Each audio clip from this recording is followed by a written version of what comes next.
Ladies and gentlemen. We probably present. Welcome back. We're here in a rather modern bouldering gym in Graz, in the blockhouse to be exact, and we're just warming up here.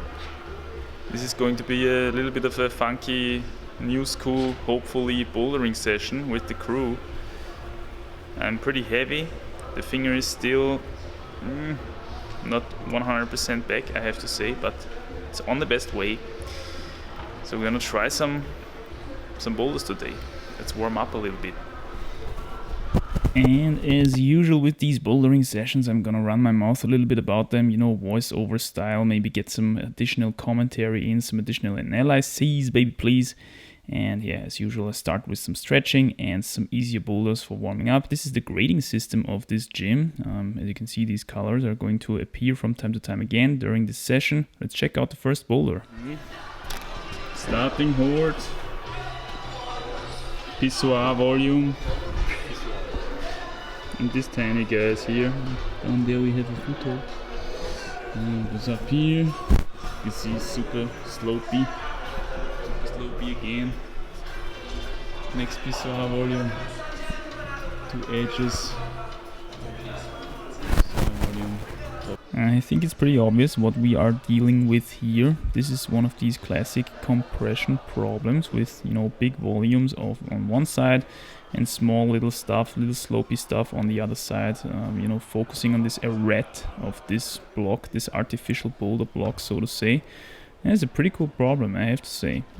This here is the crux move, simply because you don't get a lot of antagonistic force for this big pissoir volume which you have with your left hand. And you move up to another big volume, and then you have to get yet again another antagonistic force here for the top move, the move to the top. Pretty cool problem. Let's see how Thorsten did on this problem. As far as I can remember, he had a little bit of a different solution on this one. Again, left heel hook here, first move, second move to this kind of slopey thing on the edge, on the corner, around the corner. And then here, first crux move, as I said before, this is the one where Thorsten struggled a bit more, but then he stuck it as well. And left heel hook, big move with the left hand. And then on the top move, actually, here he steps with his toes, and this is basically the main difference between his and my solution. He steps this little pebble screw on up there with his toes, and maybe therefore he doesn't get as much pull to the side, because when you use your heel hook on that one, you can actually generate a lot of power to the side, and pull yourself to the top with your heel. Now when you're using your toes, you are more precise, but you don't have as much pulling power, I have the feeling, for this move, and therefore you don't get as much out of this pissoir volume on the left. At least that's my impression. So that's why I basically was able to do this move kind of statically, while Thorsten went there dynamically.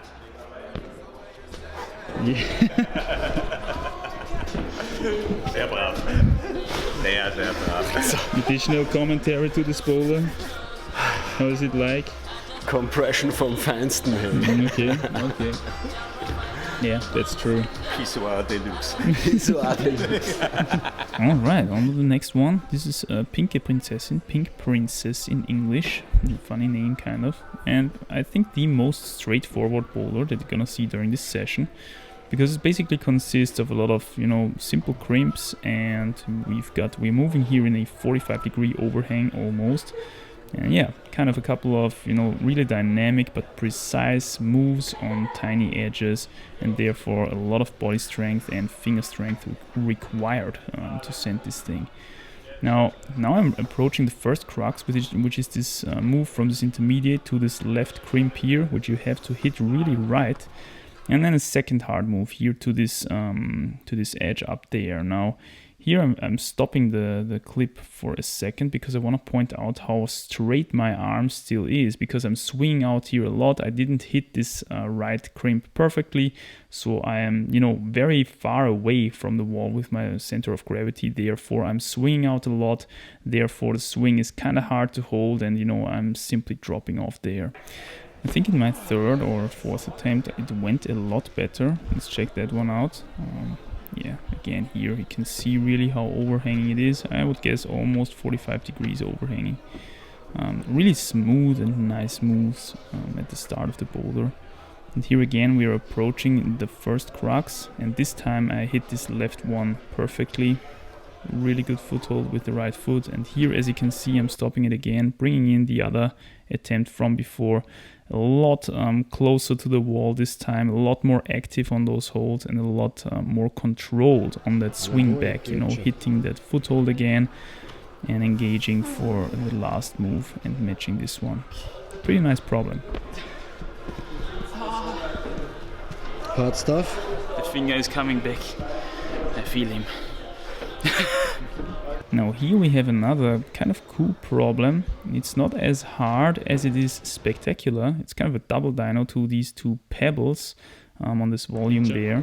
And the left one is actually invisible from this position, from the starting position. So you have to get the right one really perfectly. And once you hit that one, you're basically kind of, you know, forced to get the left one well as well.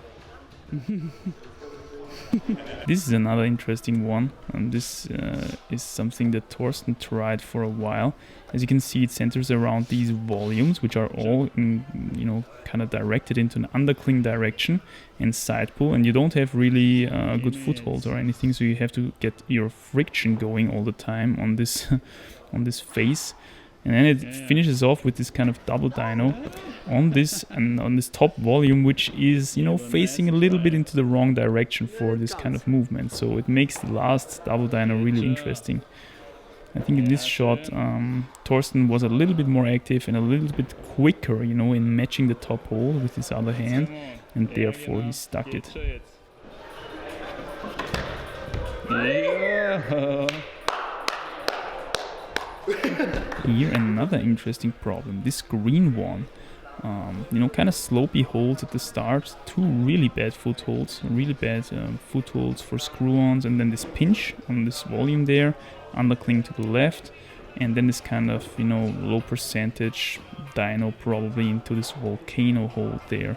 And we've got these two edges and the top hold. Now because these holds are situated in that way, we thought in the beginning this is another one of these coordination dynos, you know, where you have to move up and then slap your hands in one moment into the opposite direction to kind of pinch these two, to press these two holds together. But it turns out that you can do this this hand switch with the left hand statically to free up the starting hold for your feet. And then, as you can see, a kind of smooth dyno into that volcano hold, not too hard. So I guess this one is probably on the easier side of the red difficulty when it comes to these boulders. Nice. Now this is another really cool coordination problem here on those yellow holes. As you can see, it's kind of funny. You got this side pull edge with your left hand, and from there you've got these two, you know, kind of strange direction-wise facing yellow volumes that you don't really know what you have to do with them, you know. And of course the only solution in that situation is to kind of pull on the first one and push on the second one and kind of try to lock yourself into this position, you know, on the wall. It's kind of vertical. So it's not a lot of swing. You have to get the momentum right as well. And then you have to free up the left hand for the left foot, which is kind of interesting as well, because you have to make kind of a flying switch there, which is kind of funny. And from there it's, you know, these slopey edges to the top, so not so spectacular to the top anymore. But I found this was a really cool problem. Now here we have another one of these coordination problems again, you know. As you can see, really vertical wall as well. And the direction-wise, all of these black holes are kind of facing into the wrong direction, so to say, quote-unquote. As you can see, I tried to demonstrate that with those arrows. You gotta get some sort of antagonistic force in to be able to hold these holes, you know. And from where is that coming from, so to say? Gotta make a foot switch there. And Thorsten makes it beautiful here by, you know, making the split, almost a split onto the antagonistic wall to get that antagonistic force in. Then you gotta kind of, you know, have to push yourself up, and then you have one of these annoying thumb undercling toppings where you have to just match your both thumbs there. So really nice job by Thorsten, I have to say. Now here, another one of these kind of coordinated new school boulders, you know. One of these annoying thumb undercling starts this time. And then we've got this one really prominent jog which is facing to the right. And obviously we gotta have some antagonistic force for that, and that is coming from the foothold below.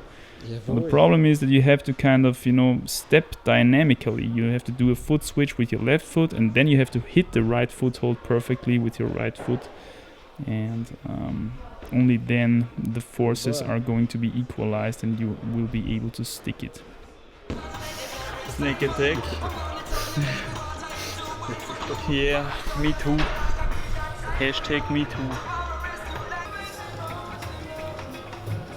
Next up we have this also kind of amazing coordination problem. As you can see, this guy up there, this is the good jog that we want to hit. The problem is it's facing into the other direction and we need again some sort of antagonistic force for it. How are we gonna do that? Probably with the side wall again. And Torsten does it here beautifully. You know, I have the feeling that with these coordination boulders, it kind of helps to try to anticipate how is the, you know, the forces, the relationship of the forces in your starting position and in the anticipated or, you know, imagined finishing position, at least what you believe the finishing position should look like. And then there's the question really, how do you get the momentum right? You know, how do you avoid swinging out of the wall? How do you get the momentum right so that you don't lose grip on those finishing holds, you know? And this is really what all these coordination moves are about. Try to imagine how the forces equalize each other in the finishing position, and how do I get into the finishing position without building up too much of the wrong momentum, which is going to kick me out of the wall later on. So this is kind of a, you know, maybe a tip that I can give you if you're baffled, just like me, because I'm not used to these kind of problems as well, you know. But when I try to analyze this kind of stuff, maybe you're struggling with that as well, then this is basically the conclusion that I came to, you know. Analyze the forces in the starting position and analyze the forces in the finishing position and try to close that gap in an as efficient way as possible. And, you know, it's always some sort of dynamic way, and I'm pretty bad at that, so yeah, gotta get better. But it's getting better, I have to say. Sessions like these, you know, where you're only doing these kind of problems, it really helps. And you're making kind of good progress already in one session, I have the feeling. You know, these 4 hours that we spent on these boulders kind of got a lot better. Here we have one of these, you know, pretty classic dynos into one of these volcano volumes, which are kind of hard to hit. You gotta be pretty precise because this opening is not that big. And also it's not a complete jog in there, you know, so this is really more of a finger strength tester, I had the feeling, than anything else, because you have to be able to hold that volcano hold dynamically one-handed. And yeah, that worked out pretty well. And I really love these, you know, these mattresses that they use, these mats, because they are so jumpy, you know. You kind of have the feeling that you can really jump away from them like a trampoline, and that's why I reminded myself back into my Shaolin Kung Fu days, a little bit into my acrobatic days, and tried again to make a little bit of a backflip. And that was a lot of fun again as well, I have to say. Das war ja. Aber stimmt, ja. schau dir diese Taschen an. Ja. Von meiner Schneiderin, ja? Yeah. Looking sweet! So, these are the final impressions of this bouldering session. We are finished for the day and completely destroyed. Ja, wir blitten gar nicht. Yeah, Okay. ich schon. Okay, na gut, einer wenigstens. Just a little bit. And yeah, good one again. I think we will come back.